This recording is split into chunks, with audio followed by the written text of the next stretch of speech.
स्वागत है आप सभी का बच्चों एनएससी ईडीयू वर्ल्ड में। बच्चों, जैसा कि हम सभी जान रहे हैं कि लाइव क्लासेस मैं आपको दे रहा हूं और लाइव क्लासेस के दौरान हमने इंट्रोडक्शन का जो पॉलिटिकल थ्योरी 11th क्लास का जो बुक है वो 11th आर्ट्स क्लास का पॉलिटिकल थ्योरी जो बुक है उसका हम लोग पूरा चैप्टर पढ़ चुके हैं। और आज जो है उसका हिंदी मीडियम का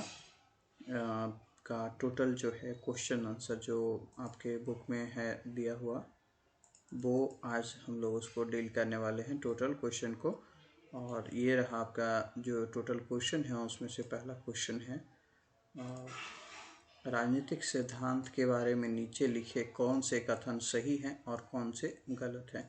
बच्चों, जो बच्चे हमारे इस साइट पे पहली बार आ रहे हैं उन्हें मैं कहता हूं कि आप सभी हमारा चैनल सब्सक्राइब कर लीजिएगा और बेल आइकन ज़रूर प्रेस कर लीजिएगा। वीडियो अच्छा लगे तो लाइक कीजिएगा और जैसा भी आपको अगर अच्छा लगे बहुत ज़्यादा तो और आपके फ्रेंड सर्कल में कुछ ऐसे लोगों को ज़रूरत हो तो उन्हें शेयर भी कर दीजिएगा। तो आज जो हम लोग चर्चा करने वाले हैं जनरली ऐसे तो हम लोग टोटल इसी क्वेश्चन पे कर 6 क्वेश्चन है, 6 क्वेश्चन को चर्चा करेंगे।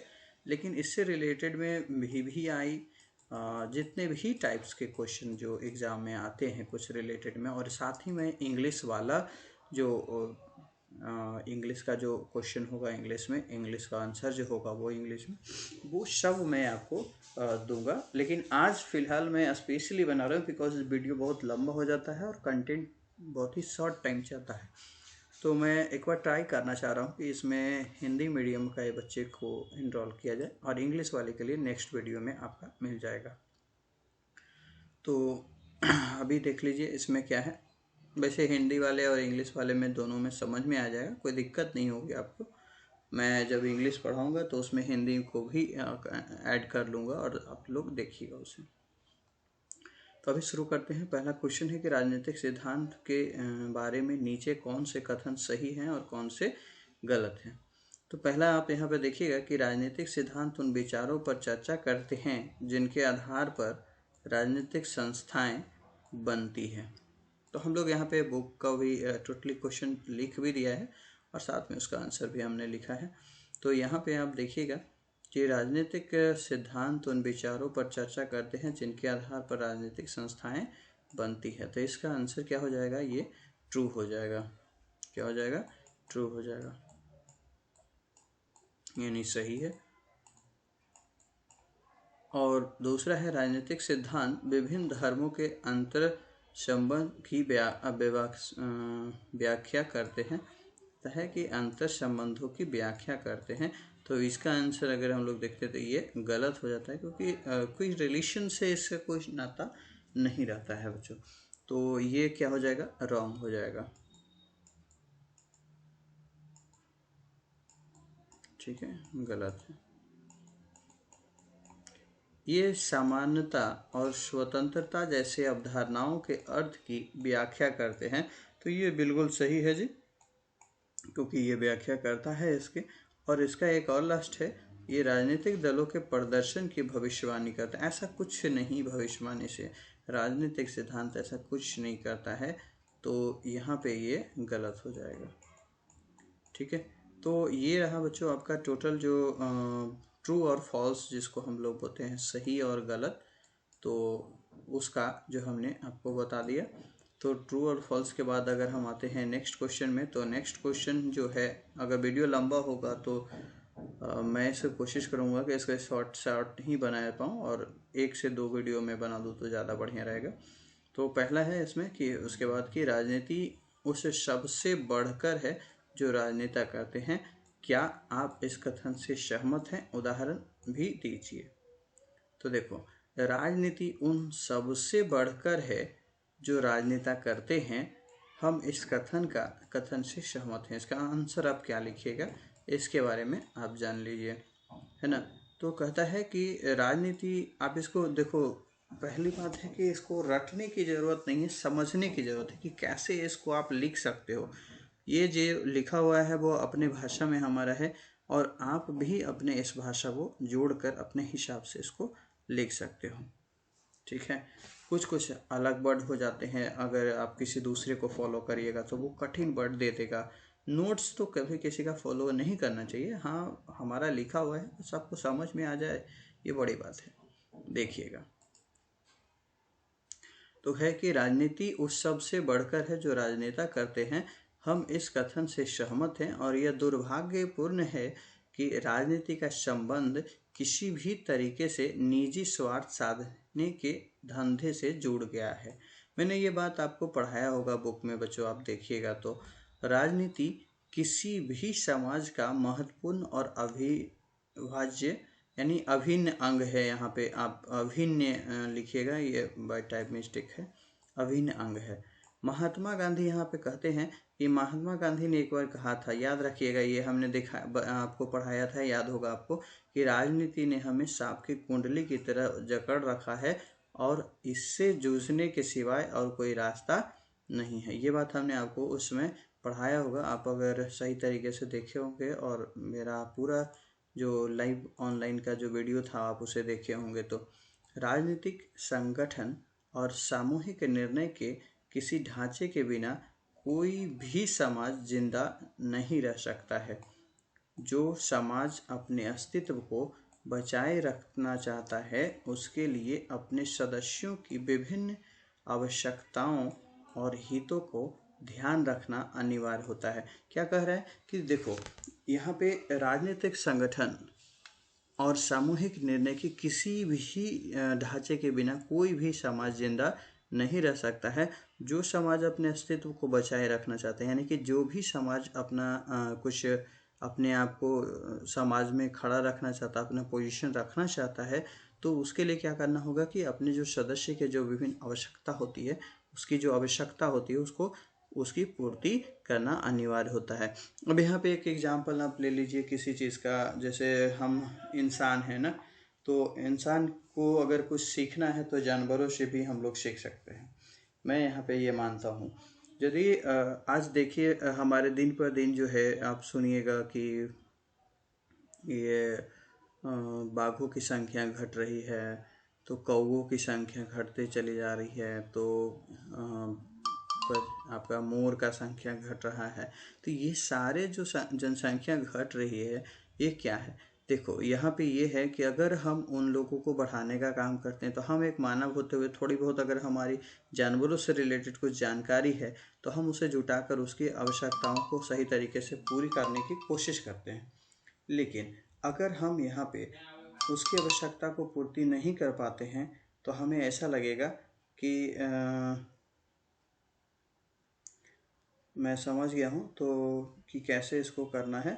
और यहाँ पे ये समझना है आपको कि जैसे कोई काम जानवरों के लिए हमने किया तो उसकी जनसंख्या, जैसे हम लोग बाघों के लिए कुछ नहीं किया, कुछ किया हमारी सरकार ने, और कुछ हम लोग जो इसके बारे में जानते थे हम मानव ने, तो हमने देखा कि बाघों की जनसंख्या में वृद्धि हुई है कुछ। तो ये क्या था, उसकी आवश्यकता की अगर हमने पूर्ति किया तो वो अस्तित्व में रहेगा।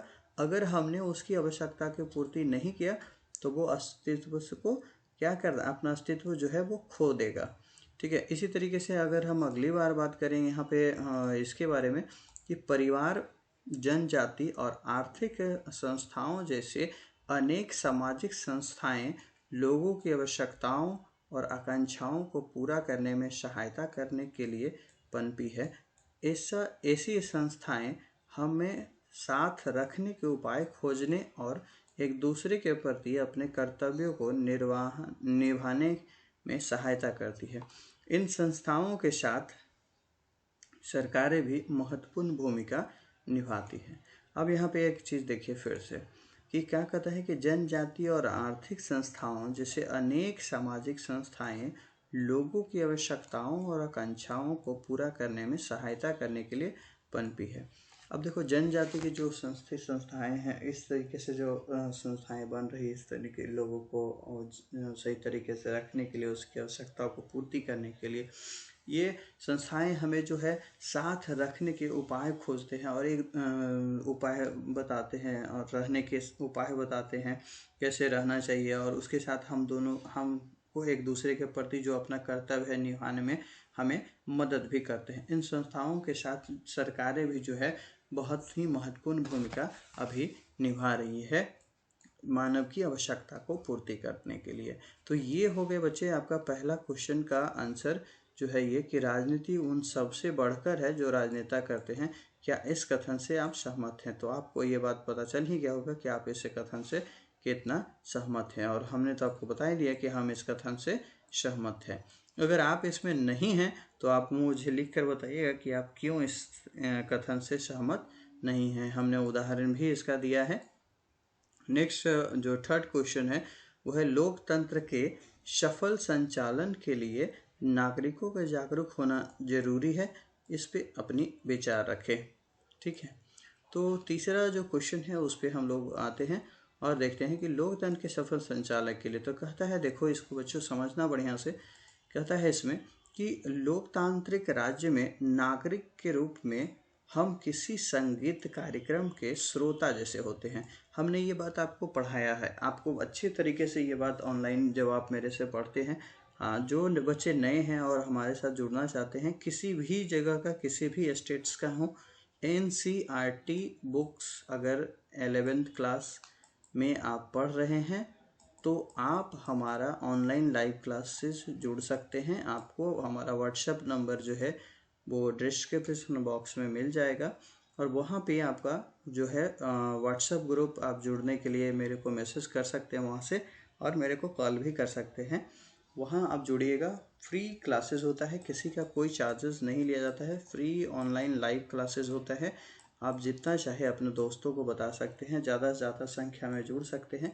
इसके लिए आपको कोई भी चार्जेस नहीं देना होता है कभी भी। ठीक है, तो आप सभी को मैं ये बात बता दिया और आगे मैं चलता हूँ। कहते हैं कि हमने किसी भी संगीत कार्यक्रम के श्रोता होते हैं जैसे हुए होते हैं।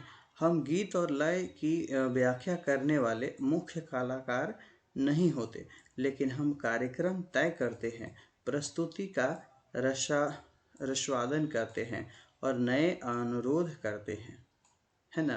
कहता है, क्या कहा है यहाँ पे, ये बात को समझे। लोकतांत्रिक राज्य में नागरिक के रूप में हम किसी संगीत कार्यक्रम के श्रोता होते हैं।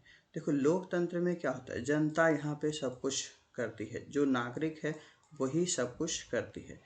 हाँ, ये है और बात कि हम वहाँ पे देखते हैं, सुनते हैं, समझते रहते हैं। कहता है इसी तरीके से जैसे कि हम गीत का लय और व्याख्या करने वाले मुख्य कलाकार नहीं होते, गए क्या करना है क्या नहीं करना है ये सारे हमारे नेता मंत्री जो होते हैं वो सभी देखते हैं। लेकिन जब कार्यक्रम तय करने की होती है, प्रस्तुति देना, उसमें जो हमारे क्या कैसा होना चाहिए हमारे लिए है अनुकूल के नहीं है, कैसा होना चाहिए, ये सब के लिए हम उनसे अनुरोध कर सकते हैं। संगीतकार के बारे में अगर जब बात किया जाता है तो यहाँ पे देखिए क्या है कि संगीतकार तब और बेहतर प्रदर्शन करते हैं जब उन्हें श्रोताओं के जानकार और